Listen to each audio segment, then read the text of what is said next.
Welcome to McPlum, simple solutions served daily. In this video, I will show you how to make chocolate eclairs. First, gather your ingredients. You'll need butter, water, flour, eggs, and a pinch of salt for the choux pastry. For the filling, we'll prepare a rich pastry cream, and finally, a glossy chocolate glaze will complete these delightful treats. It's a fun baking project that results in a truly impressive dessert. The foundation of a great eclair is the choux pastry.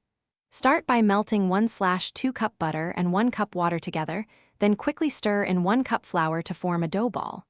Remove from heat and beat in 4 eggs, one at a time, until the mixture is smooth and glossy. This dough is then piped into elegant 4-inch strips onto a baking sheet, ready for baking until golden and puffed. Next, let's create the luscious filling and the decadent glaze. For the pastry cream, whisk together milk, sugar, and egg yolks, then cook until it's wonderfully thick.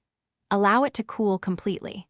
The chocolate glaze is a breeze. Simply melt your favorite chocolate with a small amount of cream until smooth and shiny. Both components need to be cool before we assemble our eclairs. Now for the exciting part, assembly. Carefully slice your cooled choux pastry shells in half. Using a piping bag, generously fill the bottom half of each eclair with the rich, chilled pastry cream. Then, gently dip the top half into the smooth chocolate glaze, allowing any excess to drip off. These beautiful pastries are best enjoyed fresh, perhaps with a dusting of powdered sugar. Thanks for watching. Stay juicy and subscribe.